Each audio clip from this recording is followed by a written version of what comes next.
के पुण्यार्चक हैं आयोजक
आवाज नहीं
आवाज नहीं आ रही। आवाज आएगी।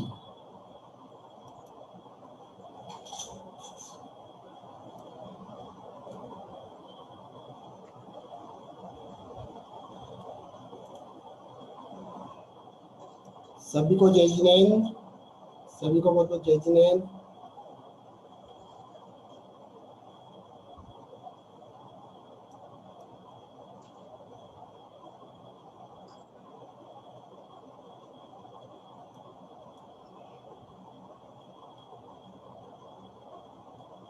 देखिए, कल हमने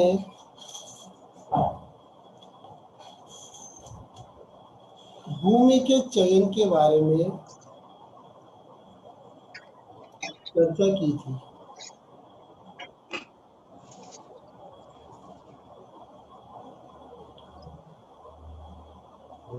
सबसे पहले अगर हम निर्माण करते हैं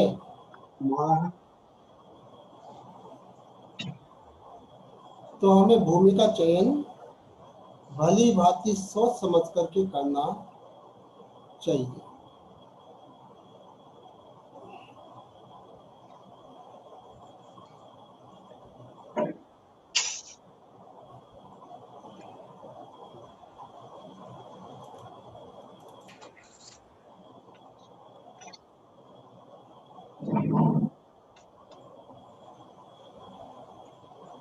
थोड़ा सा 2 मिनट वेट कर लेते हैं, लोग आ रहे हैं।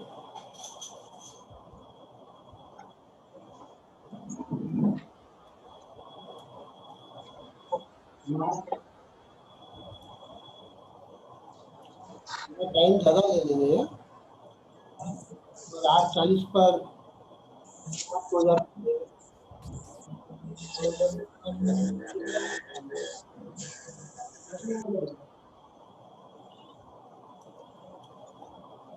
कल मैंने आप लोगों को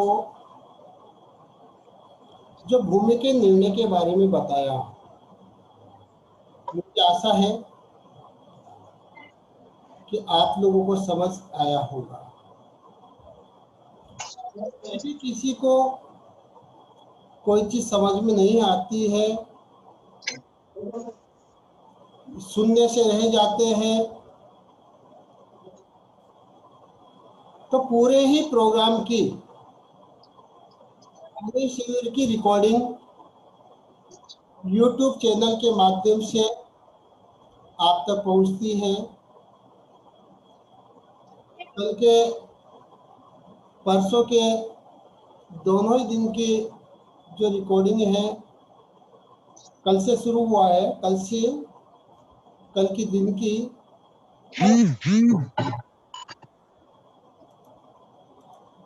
दोनों ही रिकॉर्डिंग YouTube चैनल पर है और उस YouTube चैनल का लिंक जो हमारा वास्तु शिक्षण शिविर का हमने व्हाट्सएप ग्रुप बनाया हुआ है, उस व्हाट्सएप ग्रुप के अंदर डाली हुई है।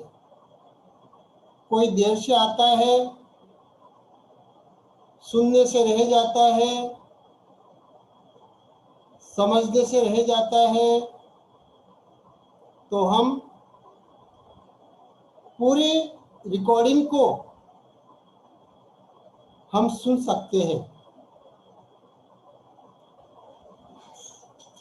कई लोग हमसे बोलते हैं हम बाद में ज्वाइन हो पाए थे, हमारा छूट गया। हम ट्राई कर रहे थे, नेटवर्क प्रॉब्लम की वजह से हमारा बहुत सारा छूट गया। क्या पढ़ाया था, क्या समझाया था, क्या बोले थे, वो सारी चीजों का सॉल्यूशन है। कोई बात नहीं, आप देर से आए,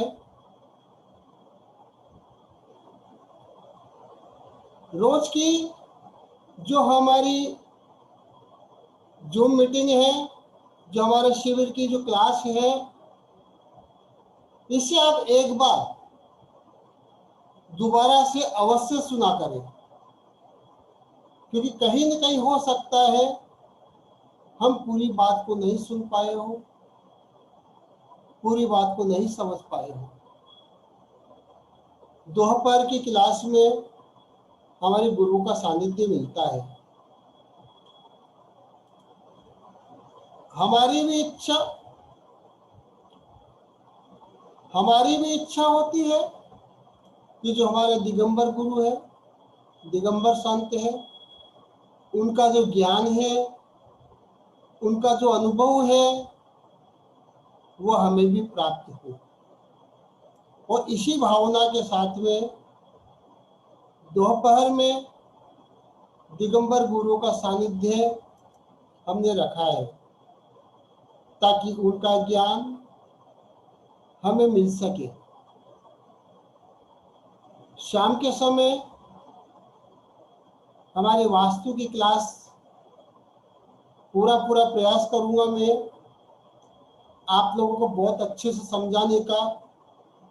जितनी नॉलेज है, जितना अनुभव है, आप लोगों के बीच में रह करके आप लोगों के घर को, दुकान को, ऑफिस को, फैक्ट्री आदि को, भवनों को, भूमि को देख करके जो अनुभव मैंने प्राप्त किया है पिछले 17-18 वर्षों में, उसी अनुभव को मैं आप लोगों से शेयर कर रहा हूँ इस क्लास के माध्यम से। हम कल चर्चा कर रहे थे कि हमें भूमि का चयन किस प्रकार से करना चाहिए। जो भूमि हमें सुख का एहसास कराए, जो भूमि हमें सुख का एहसास कराए, ऐसी भूमि पर निवास करने से हमें सुख समृद्धि मिलती है। लेकिन ऐसी भूमि, जिस भूमि पर खड़े होकर के ही हमारे मन में तनाव आ जाए, हमें अच्छा नहीं लगे, मन में कोई प्रसन्नता नहीं है, तो ऐसी भूमि पर निवास करने का विकल्प त्याग देना चाहिए।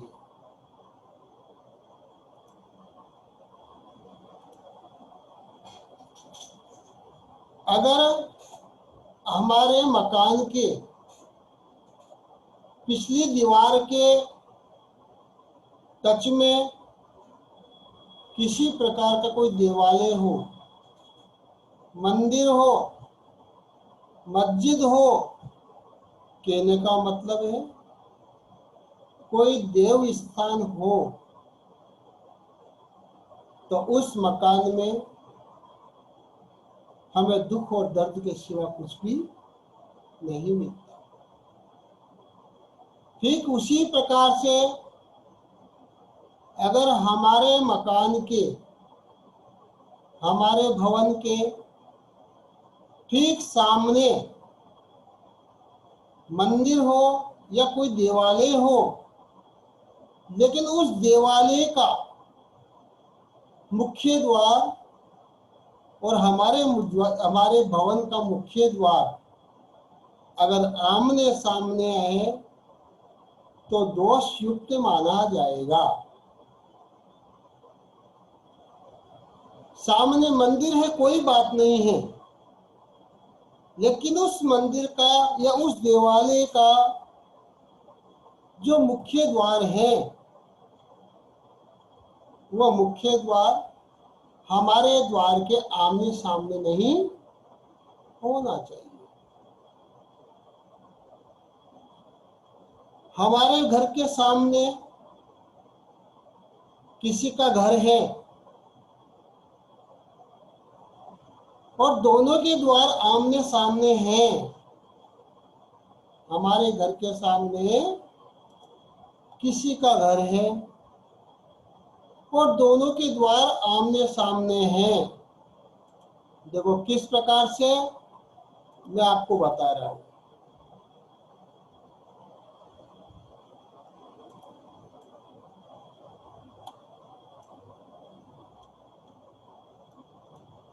यह हमारा घर है। सपोज करो यह एक और, यहाँ पर एक और किसी का घर है, दिख रहा है आपको।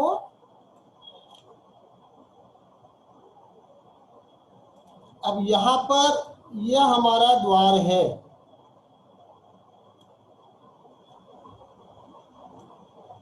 यह इनका द्वार है, यह ए नंबर वालों का हो गया,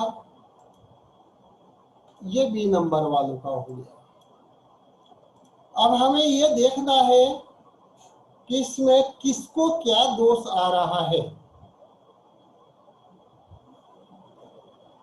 ए नंबर वाले का द्वार छोटा है, बी नंबर वाले का द्वार बड़ा है, ये द्वार है, देख रहे हो। यह ए नंबर वाले का द्वार है, ये बी नंबर वाले का द्वार है। तो बी नंबर वाले का द्वार बड़ा होने के कारण से, चूंकि आमने सामने दोनों द्वार हैं, तो ए नंबर वाले भवन को बी नंबर वाले का दोष लगेगा। यहां पर बी नंबर वाले को दोष नहीं लगेगा, क्योंकि बी नंबर वाले का द्वार ए नंबर वाले से बड़ा है। इसलिए ए नंबर वाला द्वार दोषपूर्ण हो गया। अब इसी को हम दूसरी तरह से समझते हैं।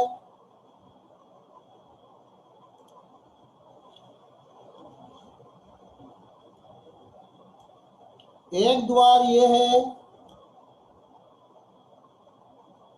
दूसरा द्वार ये है। आपको दोनों चीज नजर आ रही है।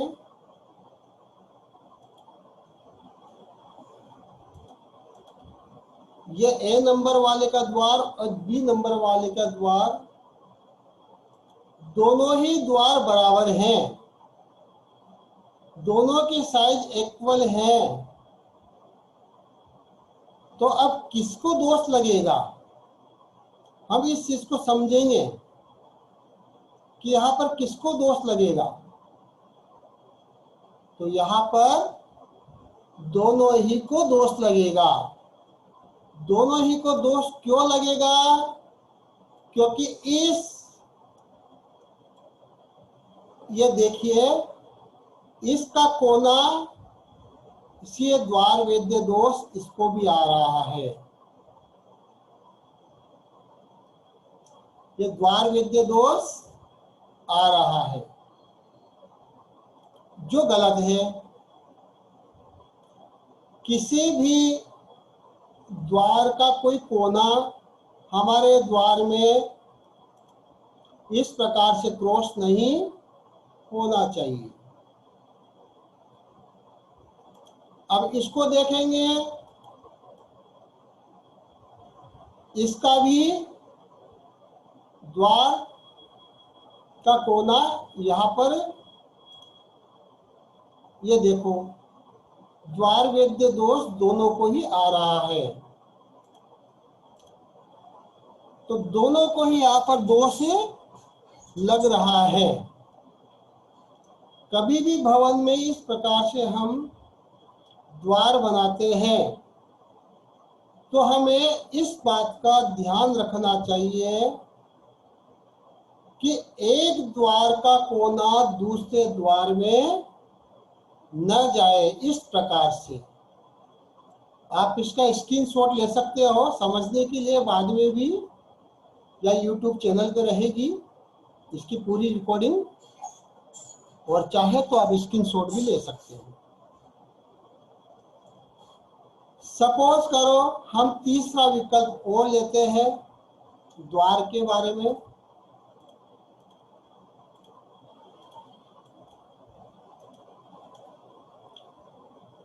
यह हमने मकान हटा दिया।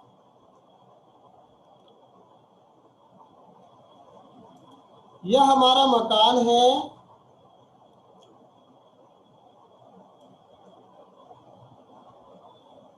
और ये किसी और का मकान है,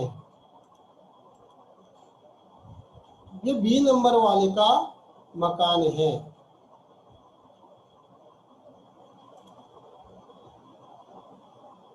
अब हमारा द्वार यहां पर बना हुआ है, हमारा द्वार इस प्रकार से बना हुआ है, इनका द्वार यहां बना हुआ है। तो ए नंबर वाले का द्वार दोषपूर्ण होगा या बी नंबर वाले का द्वार दोषपूर्ण होगा? किसको तकलीफ है या फिर दोनों को ही तकलीफ नहीं है? हाँ, द्वार वेद्य दोष यहां पर भी आ रहा है। द्वार आमने सामने नहीं है, मगर उसके बावजूद भी ए नंबर वाले को द्वार वेद्य दोष आ रहा है। कैसे आ रहा है देखिए, जानते हैं।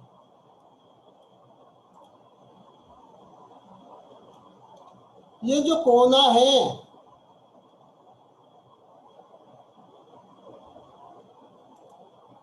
देखा आपने, ये जो इस भवन का जो कोना था, कोना है, ये कोना ए नंबर वाले के द्वार में प्रवेश कर रहा है।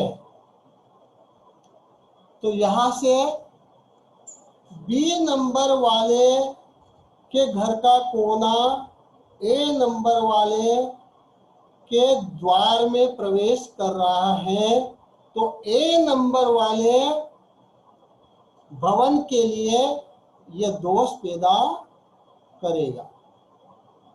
तो ऐसी स्थिति में कि अगर किसी का मकान इस प्रकार से हमारे सामने हो, हमें जब द्वार बनाना हो तो हमें द्वार कहाँ कैसे बनाना चाहिए? हमें द्वार इस प्रकार कोना छोड़ करके बनाना चाहिए। अब यहाँ पर द्वार दोष नहीं लगेगा, क्योंकि ये देखिए, ये कोना द्वार में प्रवेश नहीं कर रहा है। ये चीज समझ में आ रही है ना? ये कोना द्वार में प्रवेश। अब इसी सूत्र को हमें, इसी चीज को हमें हमारे घर के अंदर भी समझना चाहिए। यह हमारा घर है, यहाँ पर ये कमरा है,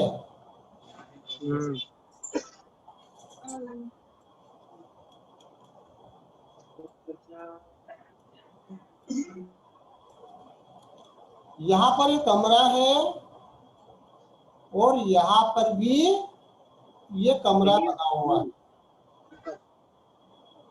अपने घर को देखेंगे हम, यहाँ भी कमरा बना हुआ है, यहाँ भी कमरा बना हुआ है।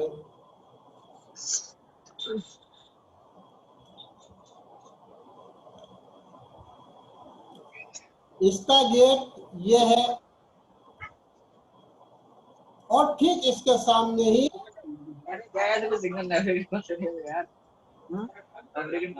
अनम्यूट रखिए आप, अनम्यूट ना रखिए, म्यूट रखिए आप अपने आप को, ताकि आपकी आवाज से डिस्टर्ब नहीं हो, आप लोगों को पूरा समझ में आए।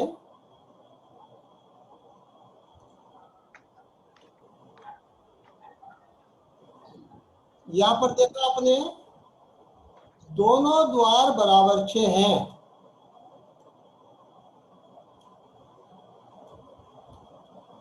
अब अगर ये इस प्रकार से दोनों द्वार बराबर से है तो हमें कोई दोष नहीं है।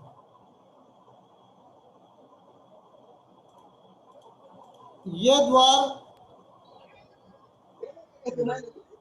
अगर इस प्रकार से भी है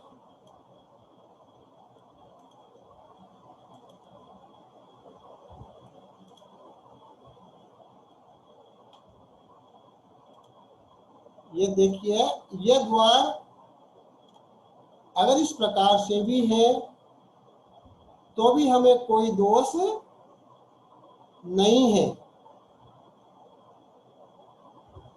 क्यों नहीं है? क्योंकि यहाँ द्वार वेद्य दोष नहीं आ रहा। लेकिन अगर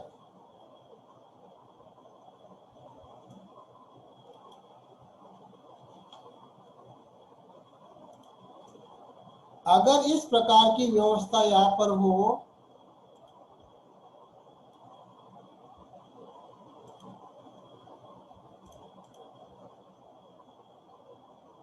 यह रूम है, यह दूसरा रूम है, इसका द्वार यहाँ पर है और इसका द्वार यहाँ पर है। अब क्या होगा?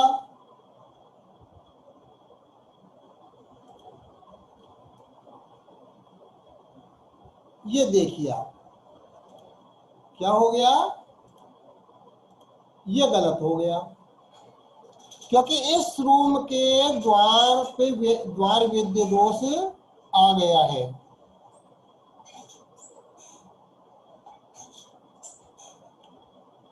तो हमें इन छोटी छोटी बातों का ध्यान रखना है। हमारे घर में हम अपने बहुत से वास्तु को तो खुद ही सुधार सकते हैं। यह तो द्वार वाली बात है, या भी हम घर में आ गए। सबसे पहले हमें क्या करना है, यह मैं आपको घर के द्वार समझा रहा, घर का मुख्य द्वार समझा रहा था, और हम घर के अंदर भी प्रवेश कर गए। अभी हमें घर के अंदर प्रवेश नहीं करना है। हमें क्या करना है, सबसे पहले देखना है भूमि को। यह भूमि है, एक भूमि जो है, एक भूमि इस प्रकार से है, एक भूमि इस प्रकार से है और एक भूमि इस प्रकार से है, लंबी। सबसे उत्तम जो हमारा भूमि है वो सबसे उत्तम ये वाली है। समचौरस जो भूमि है यह हमारे लिए उत्तम है। इसकी चारों भुजाएं भी बराबर है। इसे वर्गाकार भूमि कहते हैं। इसे कौन सी भूमि कहते हैं? वर्गाकार भूमि कहते हैं। और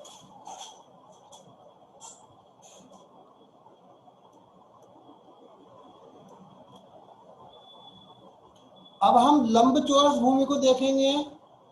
यह भी लंबचौरस भूमि है, यह भी लंबचौरस भूमि है, यह भी लंबचौरस है और यह भी लंबचौरस है। आज हम दो प्रकार की भूमि के बारे में जानेंगे। धीरे धीरे हम भूमि के बारे में और अधिक जानेंगे, किस प्रकार का प्लॉट जो है हमें शुभ फल देता है और किस प्रकार का प्लॉट दिशाओं के अनुरूप हमें अशुभ फल देता है। यहाँ पर हम दिशा को समझ लेंगे कि सबसे ऊपर नॉर्थ होता है, इधर साउथ होता है, इधर का हम देखेंगे वेस्ट होता है और इधर के बारे में हम देखेंगे तो ईस्ट होता है।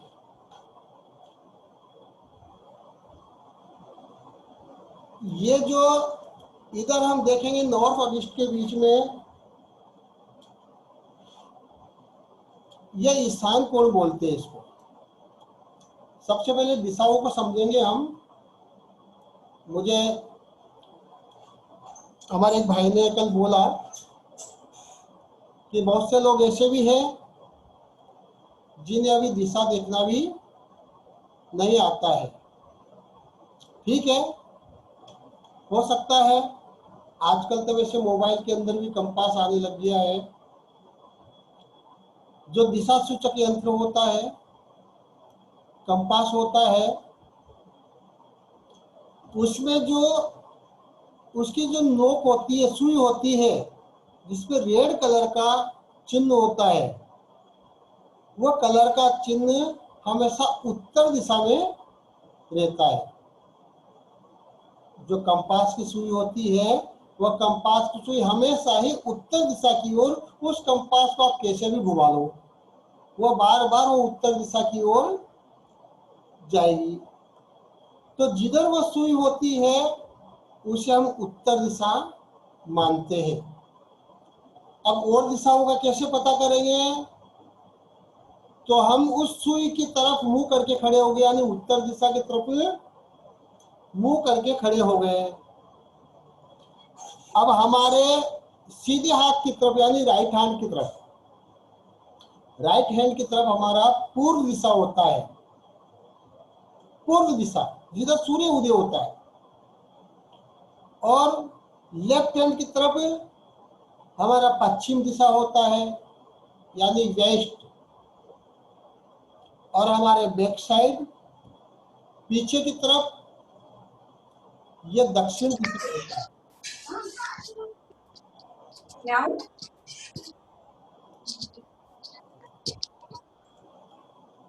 हमारे पीछे की तरफ दक्षिण दिशा होता है। अगर हमारे पास कंपास नहीं है, अब कैसे जानेंगे हम? कहना हमें तो मोबाइल पे कंपास देखना भी नहीं आता है, हमारे हाथ में तो कंपास भी नहीं है। अब हम कैसे जाने कि पूरब कौन सी है, पश्चिम कौन सी है? तो जिधर सूर्य उदय होता है, हम इस बात को देखेंगे कि जिधर सूर्य उदय होता है उधर मुंह करके खड़े हो जाएंगे। यह तो हमें पता ही रहता है सुबह सूर्य किधर से उदय होता है, सबको पता रहता है इतना सा। तो सूर्य की तरफ मुंह करके खड़े हो गए कि इधर सूर्य उदय होता है, वह साइड पूरब दिशा है, यानी सूर्य हमेशा पूरब दिशा से उदित होता है। और फिर हमारे पीठ के पीछे पश्चिम दिशा है। हमारे पीठ के पीछे कौन सी दिशा है? पश्चिम दिशा है। अब फिर सीधे हाथ की तरफ कौन सी दिशा है? तो सीधे हाथ की तरफ हमारी दक्षिण दिशा आएगी, यानी राइट हैंड पर दक्षिण दिशा आएगी और लेफ्ट हैंड पर उत्तर दिशा आएगी। देखिए बता रहा हूं मैं आपको, ये सूर्य उदय हुआ, ये सूर्य है, यह ईस्ट में सूर्य है, यह ईस्ट है ना, यह पूर्व दिशा है, यह सूर्य है। अब सूर्य की तरफ मुंह करके खड़े हुए हैं, तो देखिए ये मुंह करके खड़े हो गए हम। अब हमारे दोनों साइड में देखेंगे हम,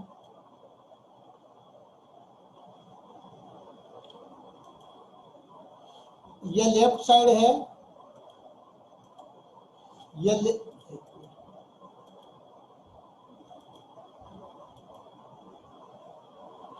देखिए ये लेफ्ट साइड है और ये इधर राइट साइड है, और इधर बैक आ गया, ये इधर बैक आ गया, यानी कि ये फ्रंट हो गया पूरब दिशा की ओर। देखो ये पूरब दिशा दिख रहा है आपको, मेरा मार्कर दिख रहा है, ठीक है। ये हमारा राइट हैंड है, राइट हैंड पर हमारी दक्षिण दिशा होती है, लेफ्ट हैंड पर हमारी उत्तर दिशा होती है, और बैक पर हमारी पश्चिम दिशा वेस्ट होती है।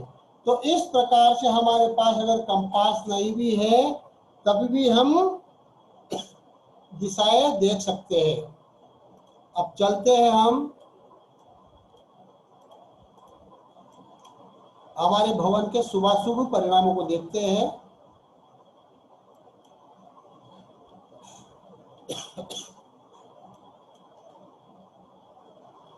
मुकुल जी क्लास में बहुत लेट आए हो, आधा घंटा लेट आए हो क्लास में। चलिए हम देखते हैं,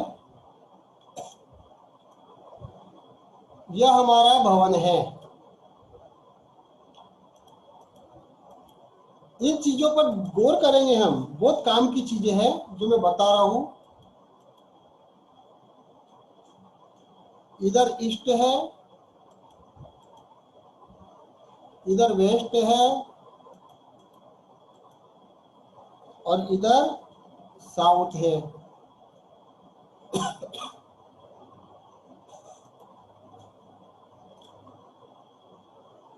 हमने ये भवन बनाया, इस भवन की ओर ये खाली स्थान है, इधर भी खाली स्थान है, साउथ में भी खाली स्थान पड़ा हुआ है और वेस्ट में भी खाली स्थान पड़ा हुआ है। अब ऐसे भवन में हमें निर्माण करना है, तो यह भवन हमारे लिए शुभ फल होगा कि नहीं होगा। सबसे पहले ये देखना है हमें कि इधर इतना खाली स्थान है कि भविष्य में कोई उम्मीद नहीं है कि कब इस पर निर्माण होगा। इधर भी इतना खाली स्थान है कि भविष्य में कोई पता नहीं है कि कब निर्माण होगा। लेकिन इधर की तरफ मकान बना हुआ है, ईस्ट में, इधर की तरफ नॉर्थ में भी मकान बना हुआ है। आप समझ रहे हो ना, नॉर्थ में भी मकान बने हुए हैं, ईस्ट में भी मकान बने हुए हैं, लेकिन दोनों तरफ इतनी खाली जगह है।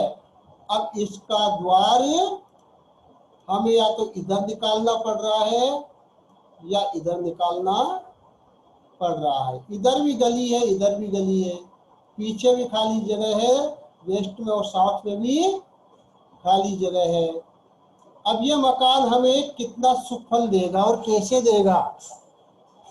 तो ऐसे भवन में चाहे हम व्यावसायिक दृष्टिकोण से ले, चाहे हम रहने के पर्पज से ले, दोनों ही पर्पज से अगर हमारा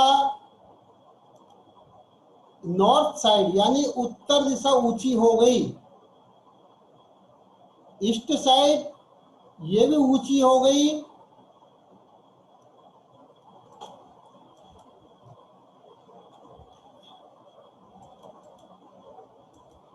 इधर नॉर्थ में 3 फ्लोर है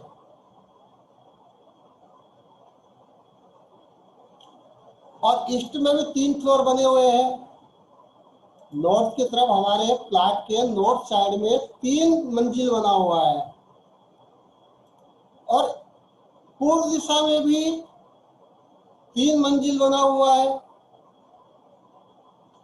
लेकिन हमें बनाना है 1 मंजिल या 2 मंजिल, हम 3 मंजिल नहीं बना सकते। फिर क्या होगा? पूर्व दिशा से आने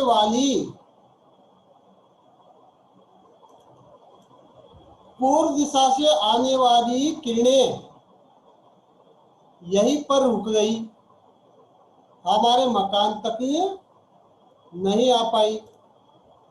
ये जो किरणें हैं यह हमारे मकान तक नहीं पहुंच रही। उत्तर दिशा में भी यही स्थिति है, उत्तर दिशा में भी यहीं पर रुक गई।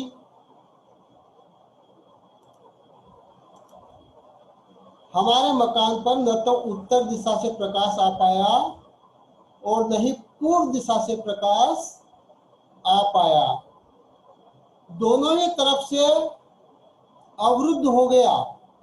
लेकिन दक्षिण दिशा, ये दक्षिण दिशा और ये पश्चिम दिशा, दोनों ही दिशा खाली है। तो ऐसे भूमि पर, जबकि हम अगल बगल वाले से ऊंचा मकान नहीं बना सकते, इन फ्यूचर साल भर 2 साल 3 साल बाद भी नहीं बना सकते, तो फिर हमारा यह मकान दोषपूर्ण रहेगा। तो क्या दोष आएगा इसमें? ऐसे अगर हम किसी का मकान देखने जाते हैं और अगर हमें यह व्यवस्था नजर आती है कि पूर्व दिशा में ऊंची बिल्डिंगें हैं, उत्तर दिशा में भी ऊंची बिल्डिंगें हैं और पश्चिम दिशा और दक्षिण दिशा दोनों ही नीची है, तो ऐसे इस भवन में रहने वाले प्राणियों को सुख समृद्धि में बाधा आती है, उनका मान सम्मान नहीं मिलता है, उनका ऐश्वर्य नहीं पनपता है। ऐसे घर के लोग अगर यहाँ पर धूप भी नहीं पड़ रही, इस मकान पर सूर्य की सुबह की किरणें नहीं पड़ रही, तो फिर ऐसे घर में रहने वाले लोगों का स्वास्थ्य भी गड़बड़ ही मिलेगा। अब कोई कहता है आपको कैसे पता चल गया मकान में घुसते ही कि आपका स्वास्थ्य, घर में रहने वालों का स्वास्थ्य गड़बड़ रहता है? कहना भाई ना, सूर्य की जो सुबह सुबह की जो किरणें होती है, सतरंगी किरणें होती है, जो हमें पोषण करती है, मानव जाति को ही नहीं पूरी पूरे प्राणियों को, चाहे वो एकेंद्रीय जीव हो, पेड़ पौधे हो, चाहे वो कीट पतंगे हो, चाहे वो पंचेंद्रिय पशु पक्षी हो, चाहे वो मनुष्य हो, सभी प्राणियों के लिए सूर्य की किरणें बहुत ही आवश्यक है, अत्यंत आवश्यक है। सूर्य की किरणों के अभाव में जीवोत्पत्ति पैदा हो जाती है, यह बात हम जानते हैं। हम जैन हैं, हम रात को भोजन किस लिए नहीं करते? हम रात को भोजन इसलिए नहीं करते क्योंकि इस ब्रह्मांड में जब सूर्य की किरणें, सूर्य का प्रकाश नहीं पड़ता है, तो सूर्य के प्रकाश, सूर्य की अनुपस्थिति में सम्मूर्छन जीव पैदा होने लग जाते हैं। बारीक बारीक जीव इस ब्रह्मांड में सर्वत्र पैदा होने लग जाते हैं, और वह जीवों के कारण से जब हम भोजन करते हैं तो भोजन दूषित हो जाता है। जब सोचो, विचार करो, 2 घंटे में, 3 घंटे में, 4 घंटे में अगर प्रकाश नहीं पड़ा सूर्य का, तो भोजन दूषित हो जाता है, खराब होने लगता है। तो जिस घर में सूर्य की ऊर्जा ही नहीं पड़ रही, सूर्य की किरणें नहीं आ रही, तो ऐसे घर में निवास करने वाले मनुष्य का स्वास्थ्य कदापि अच्छा नहीं रह सकता है। तो इन चीजों का हम विशेष ध्यान रखेंगे। आज मैंने इस चीज को बहुत ही डिटेल में आपको समझाया है। इसका चाहे तो आप नोट कर लिया करो, बना लिया करो, या स्क्रीनशॉट ले लिया करो, या बाद में इसका जो पूरी रिकॉर्डिंग हो रही है YouTube चैनल के ऊपर, ये पूरी रिकॉर्डिंग आपको मिल जाएगी। कोई चीज आपको समझने में रह गई है, कोई चीज सुनने में रह गई है, तो आप इस रिकॉर्डिंग को देख करके पूरा समझ सकते हो। तो हमने आज आपको दिशाओं के अनुरूप हमने द्वार वेद्य दोष के बारे में बताया, और साथ ही हमने कौन सी दिशा नीची रहना चाहिए और कौन सी दिशा ऊंची होना चाहिए, इसके बारे में भी बताया। अब इससे संबंधित आप लोगों को अगर कोई प्रश्न पूछना है जो आज हमने बताया, आप अपने आप को अनम्यूट करके आपका वीडियो चालू कर लो और आप हमें पूछ सकते हो।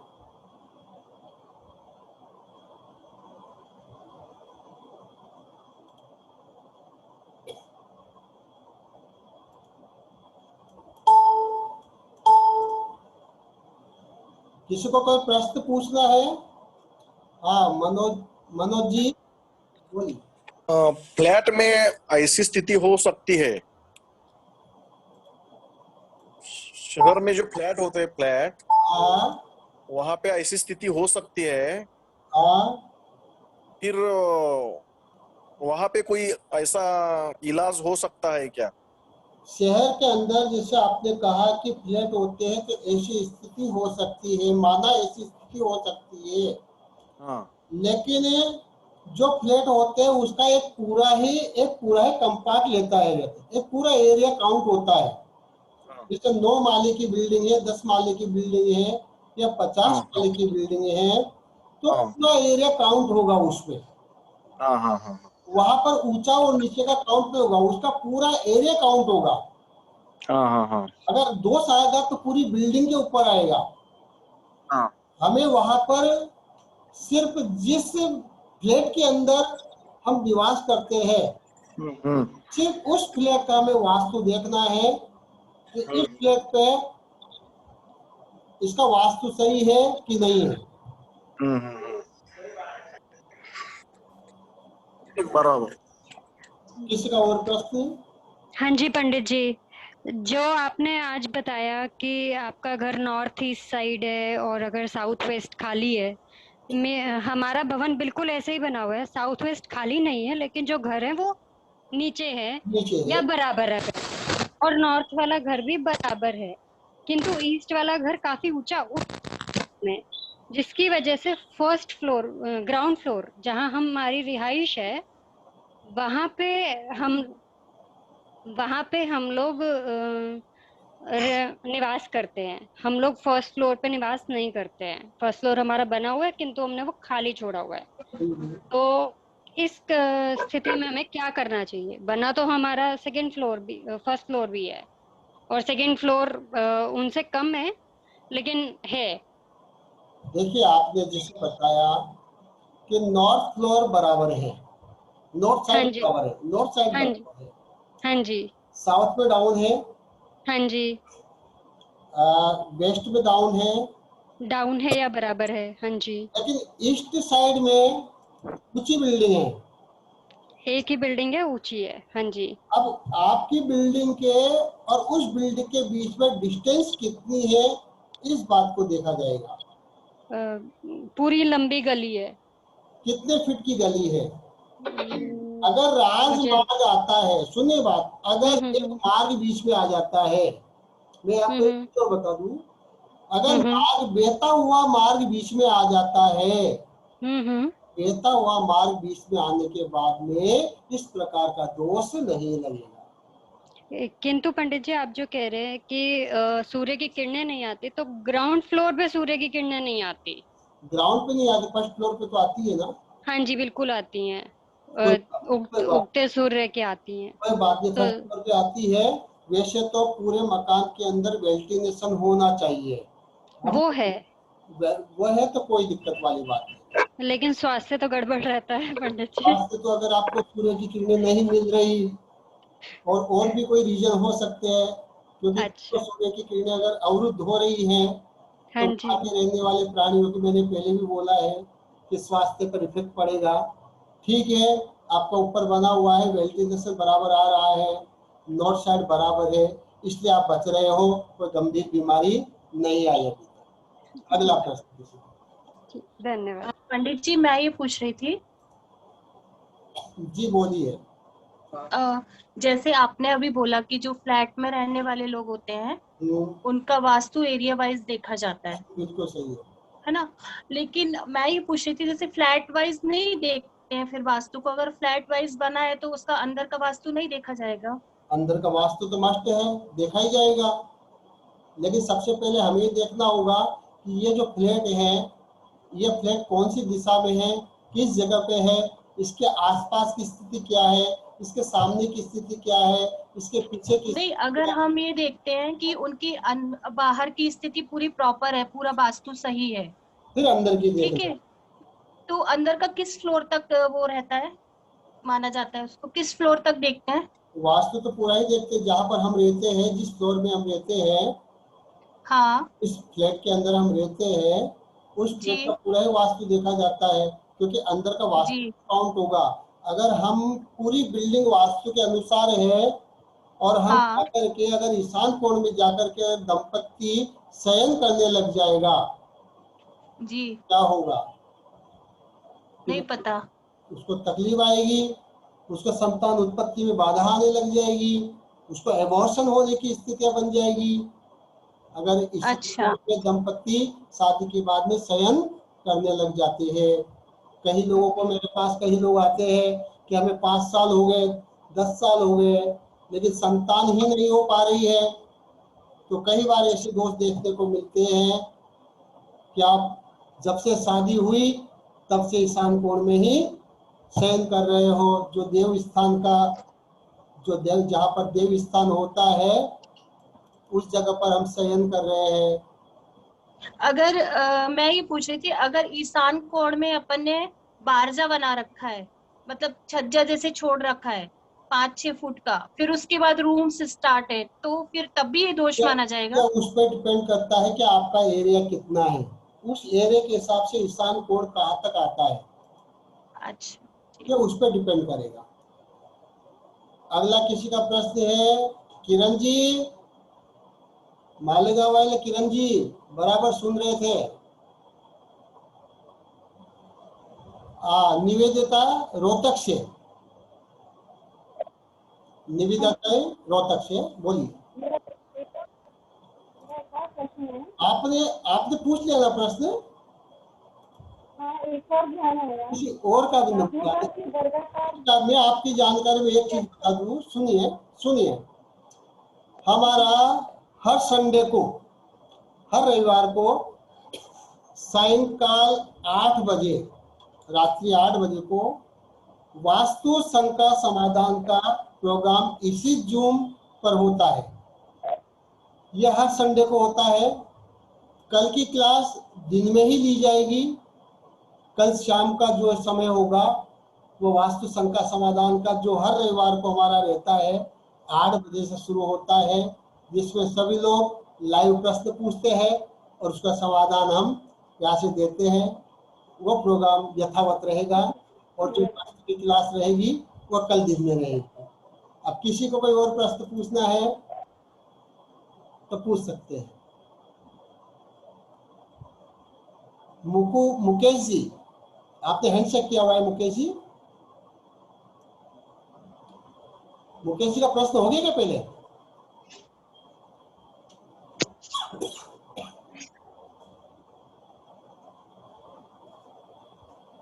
सबके प्रश्न हो गए हो तो समय भी हो गया है।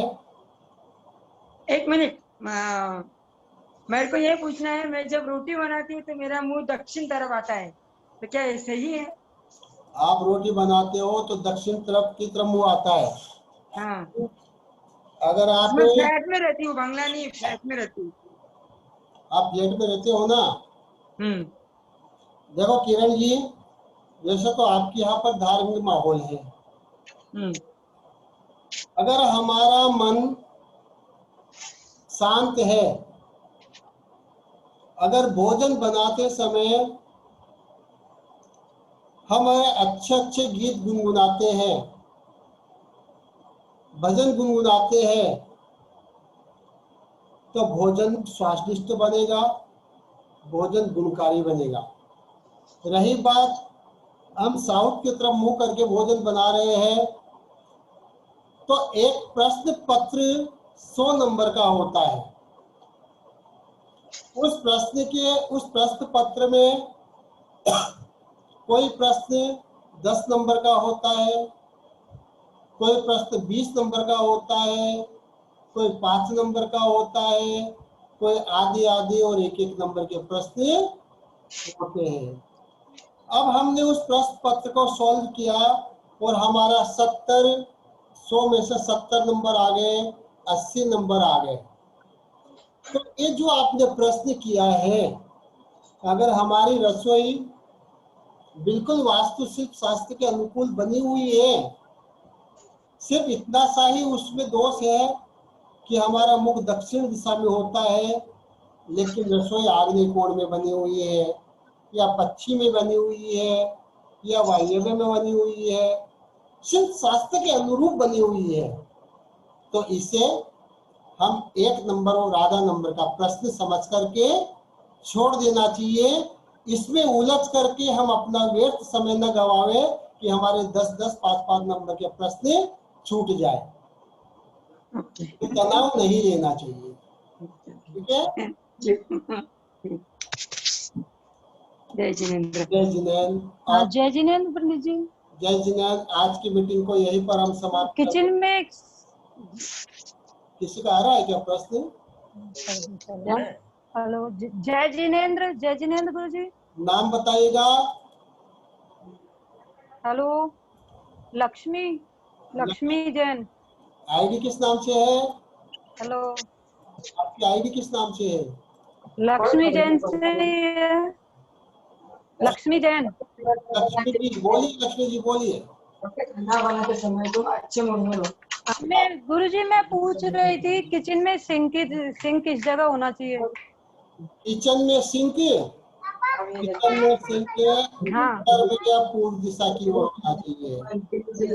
उत्तर में या पूर्व में? कहाँ पे गुरु जी? नॉर्थ साइड और होना उत्तर चाहिए। पूर्व में ना हो सके तो वेस्ट में रख लो, साउथ से कहाँ पे? वेस्ट में रख लो। वेस्ट। अच्छा, वेस्ट में रख सकते हैं। लक्ष्मी जी आप कहाँ से हो? वेस्ट दिशा में रख सकते। आप जयपुर से हैं। अच्छा, ठीक है, वेरी गुड। वेस्ट हेलो, अगर कौन है? मैं पंडित रमेश जैन जूनियर। हाँ, वेस्ट में हो सकता है ना? हाँ, वेस्ट में हो सकता है अगर व्यवस्था नहीं। जी बोलिए अगला। धन्यवाद। हेलो, हाँ बोलिए। पंडित रमेश जैन जॉमनेट। जय जिनेंद्र। जय जिनेंद्र रमेश जी, जय जिनेंद्र। दक्कन महीने वर्षी लेकर मैया अगर किसी के यहाँ आग्नेय कोण में किचन नहीं बनती है और वायव्य में बनती है। रमेश जी आपकी आवाज कट कट के आ रही है, आपका नेटवर्क बराबर नहीं आ रहा है। आपकी आवाज हेलो, आपकी आवाज कट कट के आ रही है, कट कट के। नेटवर्क बराबर नहीं है आपके यहाँ पर, या तो नेट का। आपकी तो आ रही है। हेलो, आप हेलो बोल तो रहे हो, लेकिन ऐसे आ रही है वो। अच्छा। चलो फिर कल पूछेंगे। कल पूछ लेगा। आपका नेट सही काम नहीं कर रहा है, इसलिए आप ठीक है। आप मुझसे फोन पे पूछ लेना, मैं आपको फोन पे बता दूंगा। ठीक है। हम आज की मीटिंग को यहीं पर समाप्त करते हैं। सभी लोगों से जय जिनेंद्र। और इस कार्यक्रम के लिंक को आप अपने मिलने वाले इष्ट मित्रों को, परिवार वालों को, ज्यादा से ज्यादा लोगों को शेयर करने का प्रयास करो और ज्यादा से ज्यादा लोगों को जोड़ने का प्रयास करो, ताकि लोगों को लाभ मिले। ठीक है। जय जिनेंद्र। सभी लोगों को जय जिनेंद्र। जय जिनेंद्र पंडित जी। जय जिनेंद्र।